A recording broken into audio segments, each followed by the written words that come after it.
ambulans, apa musuh terbesar dan kendala dalam menjalani pekerjaan ini? Paling masalah di pengendara lain yang masih kurang perhatian dan juga mungkin kurang wawasan juga ya tentang kualitas ambulans di jalan gitu. Kalau musuh atau kendala itu ya biasa kita di jalanan ya, dan kita memang di situasi yang membutuhkan waktu yang cepat, terutama jika pasiennya emergensi atau sedang kritis.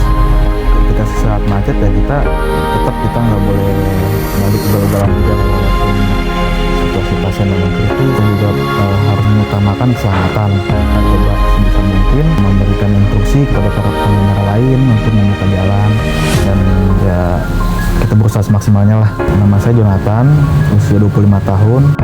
Saya bekerja di Sinar Ambulans sebagai driver atau supirnya.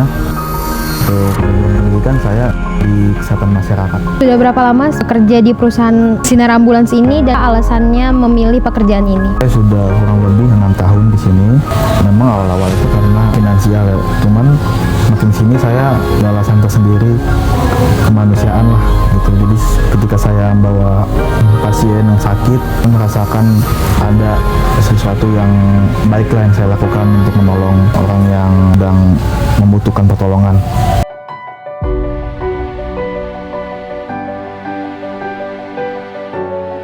Nama saya Lucy Skandriani, usia saya 27 tahun. Saya kerja di ambulan atau Sinar Ambulans Service ini udah 1 tahun. Untuk background pendidikan, saya dari S1 Nurse. Misal kayak perpindahan dari ICU ke ICU, itu kan berarti membutuhkan medis, peralatan medis yang lebih proper untuk mendukung ICU pindah ke mobil gitu atau ke ambulan gitu. Nah, jadi tugas kami itu menjaga untuk pasien tetap stabil selama dalam perjalanan untuk sampai misal di ICU rumah sakit selanjutnya, rumah sakit rujukan. Kadang pasien itu ada yang memburu ketika di perjalanan, entah itu dia mungkin merasa tidak nyaman, terus ada mungkin goncangan, atau di unit kan mungkin AC-nya tidak sedingin di ruangan, mungkin oksigen habis, kita ganti di unit.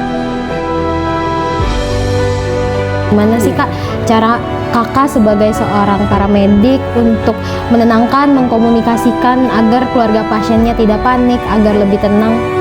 Biasanya walaupun terjadi kepanikan di ambulan ya, kita tetap melakukan prosedurnya dengan kayak tenang gitu loh. Walaupun pasien menurun, paling kita tetap melakukan semaksimal kita. Yang tenang ya Bu, nggak apa-apa, kita di sini yang melakukan pertolongan semaksimal mungkin. Insya Allah kok sehat, dibantu doa atau dideketin si pasiennya gitu biar tenang.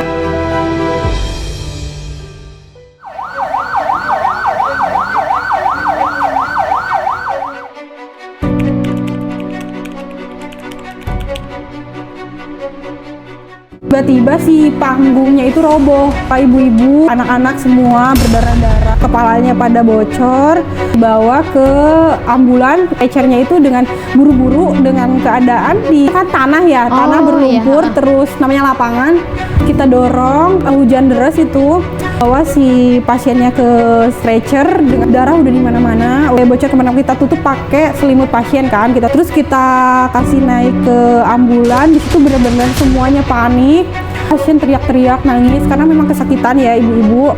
Terus kita kontekan sama keluarga terus sama driver untuk ke rumah sakit yang terdekat secepatnya dalam keadaan hujan badai. Terus habis itu ya yang terdekat itu rumah sakit mitra keluarga kalau nggak salah. Terus ya udah kita tuju ke sana dengan keadaan semua kepanikan.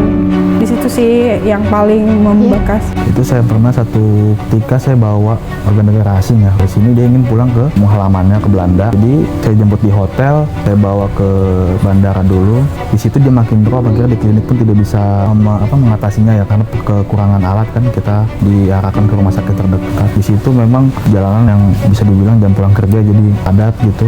Ya saya sudah berusaha semaksimal mungkin. Ya itu memang di ambulans ini istilahnya satu detik itu berharga ya. Kira nggak tertolong gitu di ambulans, dia tidak terselamatkan lah, dia muntah segala macam. Karena pun kita nggak selesai di situ gitu kan, kita karena ini warga negara asing, kita masih ikut proses penyelidikan polisi atau BAP dan sebagainya. Peristiwa yang kita alami.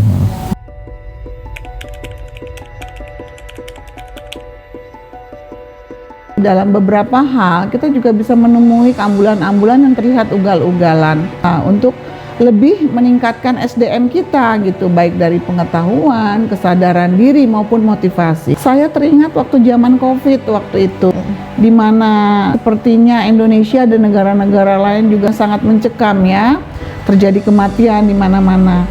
Pada saat itu yang membutuhkan jasa ambulans itu hampir tidak bisa tertangani, sangat banyak.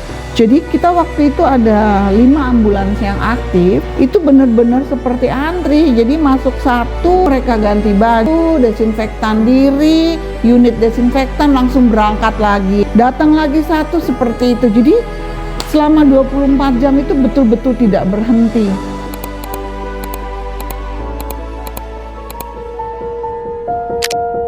Kalau ditanyakan apakah ada pengaruhnya terhadap kami layanan swasta, tentu saja ada dan cukup besar pengaruhnya ya, di mana permintaan sekarang mulai menurun. Nah, ini merupakan suatu tantangan bagi kami pengelola atau pengusaha ambulans swasta, mana kami harus mencari inovasi-inovasi baru, mencari celah-celah baru, motivasi-motivasi baru, supaya kami bisa tetap eksis atau bertahan. Memang untuk kondisi-kondisi ini kita lebih memberikan perhatian khusus, dan kita harapkan masyarakat semakin menyadarinya gitu, untuk membuka hati atau untuk sedikit legowo gitu, memberikan jalan kepada ambulans supaya bisa lebih cepat sampai ke tujuan.